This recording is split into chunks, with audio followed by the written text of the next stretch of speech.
หลงทางแล้วพอพวกมูสิไปมองใดดีพวกมูจะค้างหอแล้วสบายดียินดีต้อนรับเข้าสู่ชาแนลใหม่ของอีเนาะอันนี้เป็นคลิปแรกที่เฮาลงเกี่ยวกับประสบการณ์การไปบักเอียนไปตาชัวเนาะที่เขาจะถ่ายเบิ่งตั้งแต่ต้นคลิปจนจบแล้วเขาก็มาเบิ่งว่าเขาได้ไปมองใดแน่สำหรับพี่ไผ่ว่าฮู้ว่าบักเอียนอยู่ไสเนาะบักเอียนเป็นตรงเมืองหนึ่งของแขวงซันล่าภาคเหนือของเวียดนามเขาเนาะโอเคแล้วมอนนี่มหาวิทยาลัยเตบักเนาะเขาจะเริ่มเดินทางจากมองนี้ไปตอนนี้แมนอยู่หอพักกำลังถามมูดูก็นี่คือว่าอากาศค่อนข้างดีร้ายเพราะว่ามันบ่ฝนตกเพราะว่าเมื่อวานนี้อยากมาฝนตกแน่เฮากับย่านเนาะเห็นยุงเสือนานามีที่จริงมันก็บ่ได้หนาวหลายแต่ว่าเวลาเฮาขี่รถหรือว่าไปฮอดหนองปุ้นอาจจะหนาวกว่านี้ก็ได้นะติดตามมาเด้อว่าเฮาสิไปหม่องใดแน่สิเริ่มต้นจังไดแล้วเฮาก็มาติดตามกันโอเค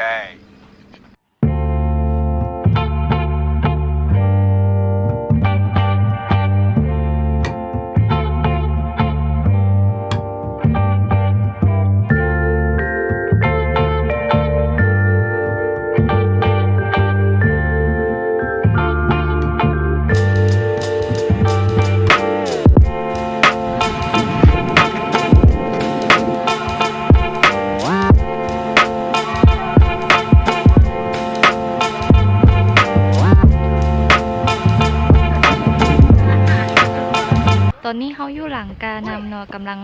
พาหมู่ขี่แท็กซี่มาไปพร้อมกันไปเซารถอยู่เกาดังแต่ตอนนี้เขาอยู่น้ำสองสาวตอนนี้เนาะผู้นี้ชื่อว่าซิงสาวซิงขวางทางงานบางเก่ง อันนี้สาวตาตีบเนาะสาวไซยะบุรีไปเที่ยวเด็กๆเอาพ่อเอาเองกัน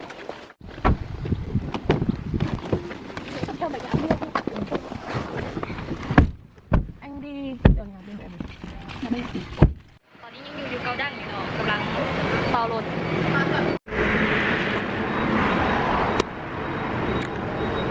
ทำอะไรครับน้องแบนลูกมาไปเที่ยวกันไหมกองทัพต้องเดินด้วยท้อง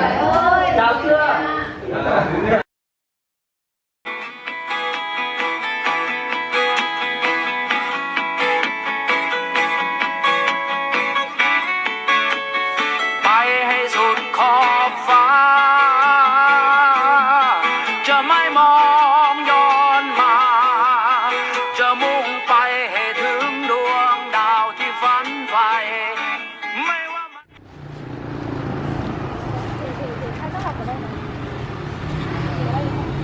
แวะซื้อเครื่อง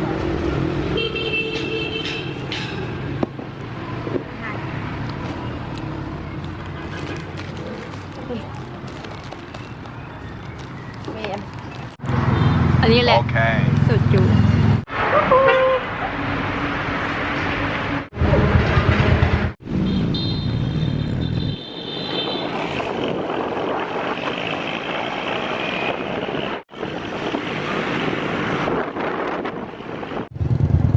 ฮอดแล้วเหียนบักเอียนเดี๋ยวขี่ต่อ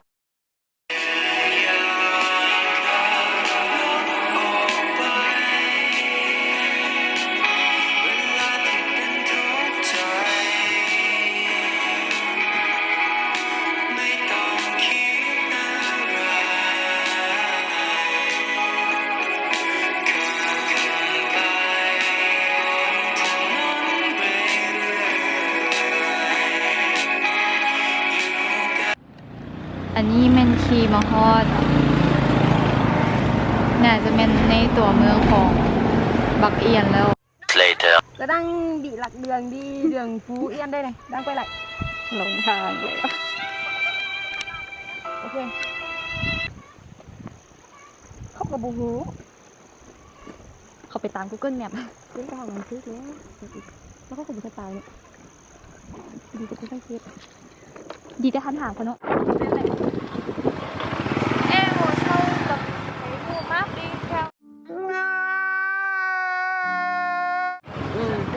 hai người xem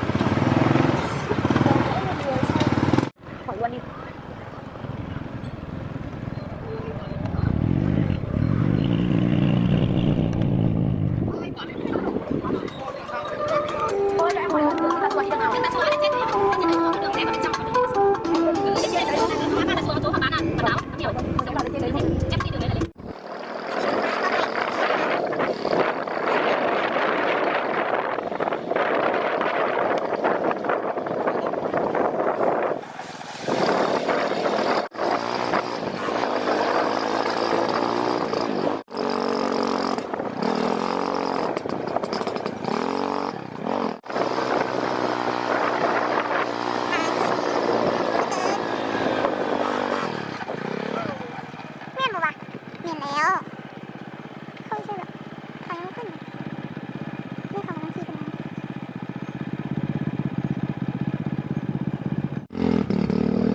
ฮอดแล้วเขามาฮอดปูนีฟาร์มแล้วเนาะ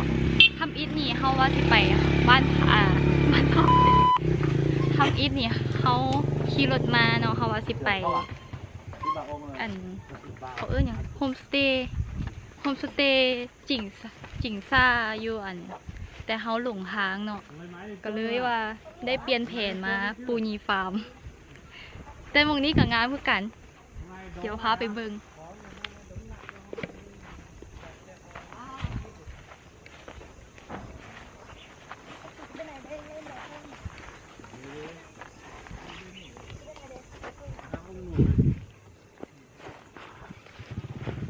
สวนดอกไม้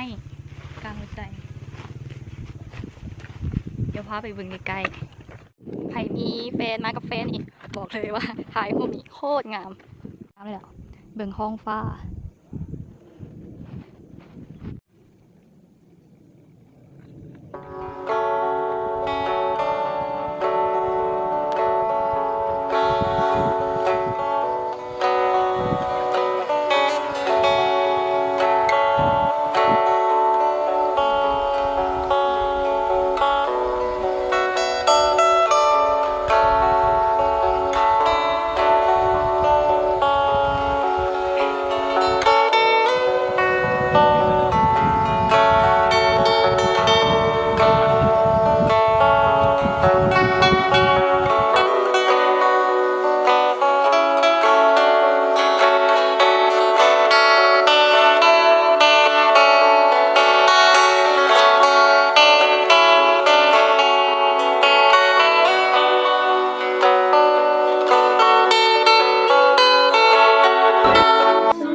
สบตาแค่เพียงครั้งหนึ่งหัวใจไม่แทบติดตึงเพ้อละพึงรำพันถึงแม่นวลน้อง เอาห้องแม่ในห้องน่ะ แก้มน้องนางนั้นแดงเราไทยใจให้จนแทบพัดสุธาดวงฤทัยเลื่อนดวงแก้วตาดวงดาราดวงดาวดวงไหนวอนให้ใจของคนเดินผ่านวอนให้ใจน้องไม่มีใครวอนให้ลมพัดพาหัวใจอายไปถึง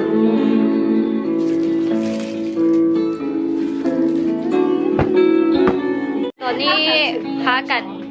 มานั่งปิกนิกเนาะ กินเหล้าเอ้าโมเมนปิ้ง กินปิ้งแต่ว่าปิ้งเบิดแล้วเหลือแต่สาลีกับเหล้า ฮะโม คนที่ยืนข้างเธอบ นที่ห้องพักอยู่นี่แม่นอยู่โฮมสเตย์จิงซ่าตอนนี้นางสาวเมื่อยอยู่เพอพวกมูสิไปมองใดดีพวกมูจะค้างไป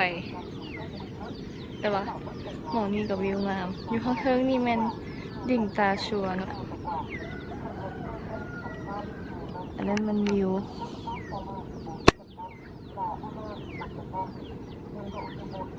อยู่ห้องลุมหันแมนตาสัวหิว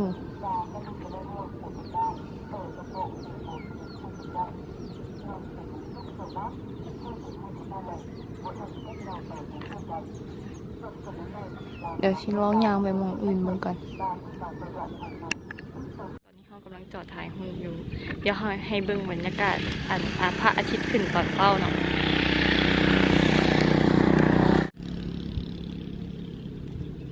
ตอนนี้จะโมงติตอนนี้6:80พระอาทิตย์กำลังขึ้น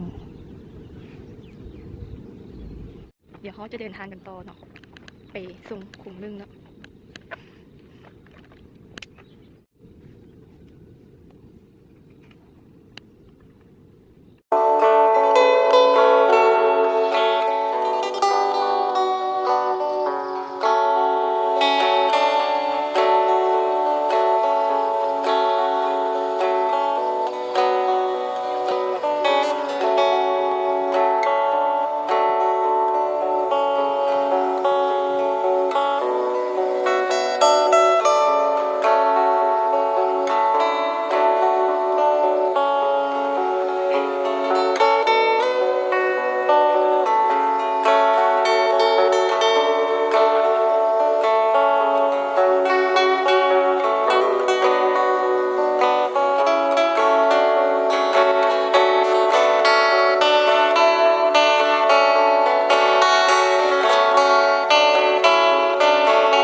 ฉันหลุดลอยไป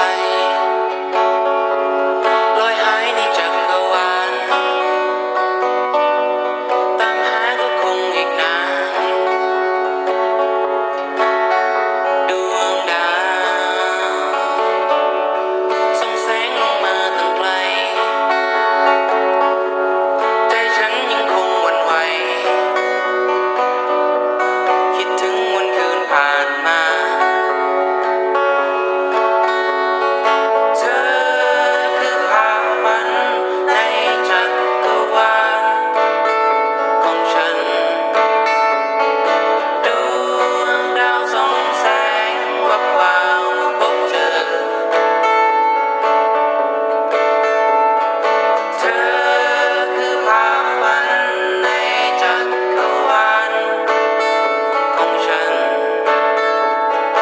ดวงดาวส่องแสงวับวาวเมื่อพบเธองดงามไปหมด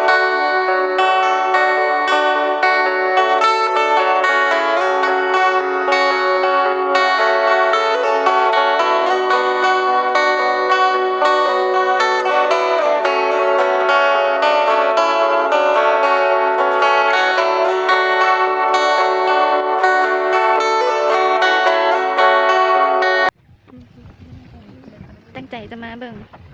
ทะเลโมจะมาสวยเกินเลยเบิ่งแต่แสงแดดแทนเดี๋ยวก่อนem đứng ở đây cứ lấy cho tao cam trước cái này là cho xem cam trước cái ô chắc cái ô nó cũng sẽ vào mặt mình thì tầm cao bằng nhau cái này là quay video đúng không cho cam trước mình mới nhìn thấy chứ เมื่อยยางมันนี่บ่ปันใดเลยแต่เมื่อยยางหลงทางนี่ตี้เมื่อยสุดได้กลับไปกลับมาวิวข้างทางตรงน้ำ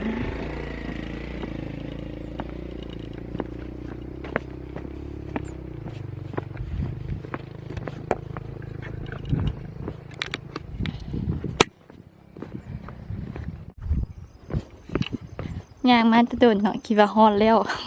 พี่แค่เป็นรักถ่ายรูปอยู่นี่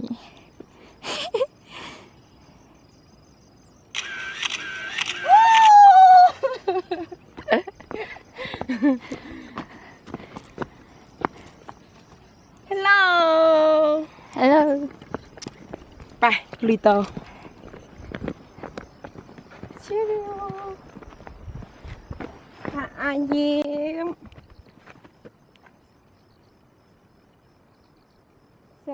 ว่าสิหายได้เมื่อย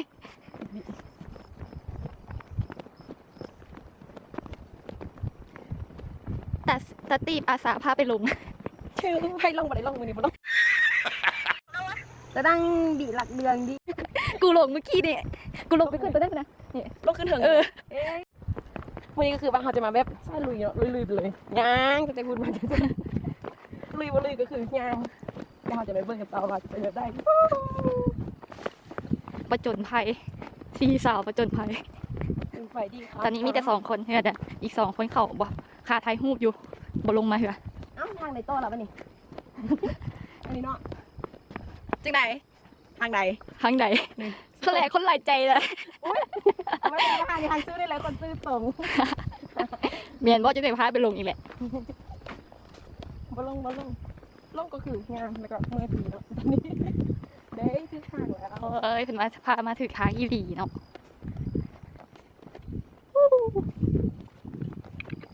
ใกล้แล้วใกล้จะฮอดแล้ว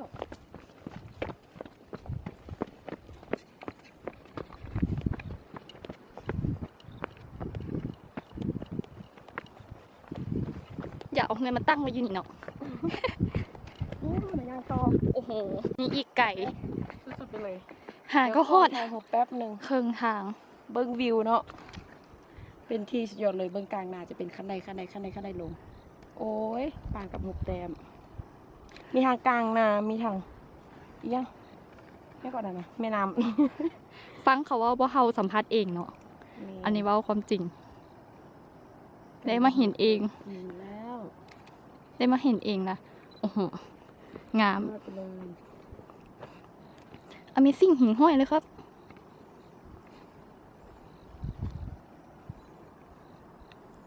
ถ่ายใบไม้ใบตอกเลย บุมีคนงานไม่ถ่ายแบบไม่ไปต้องไปก่อน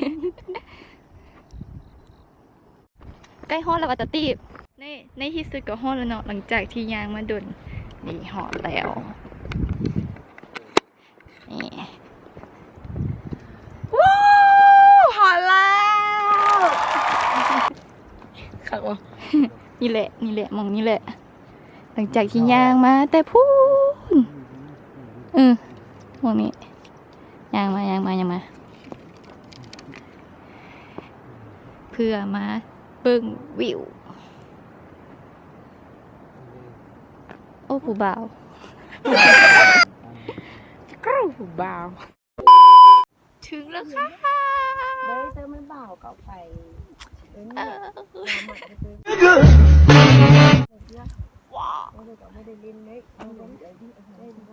สวยมาก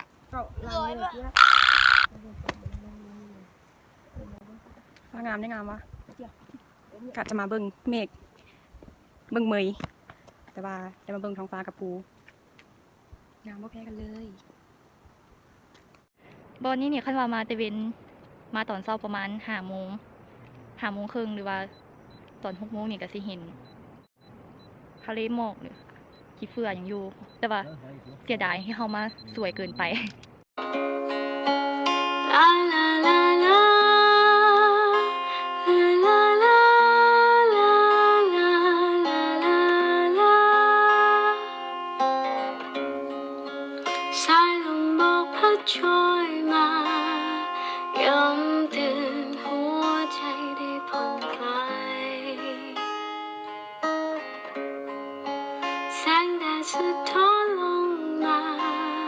สายน้ำกลายเป็นสีทอง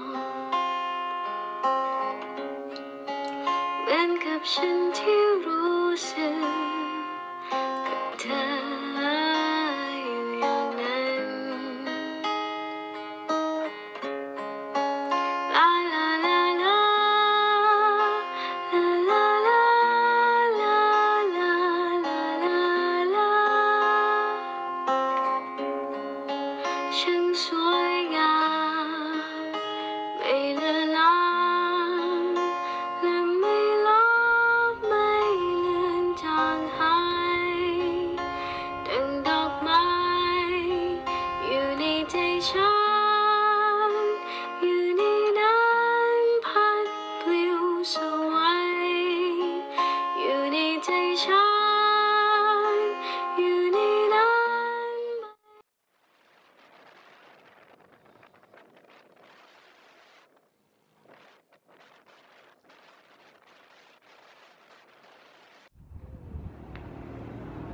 แล้วตอนนี้เราก็กำลังจะกลับแล้วเด้อแล้วเจอกันใหม่บักเอียนบ๊ายบาย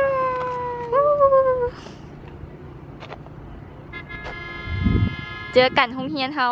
บาย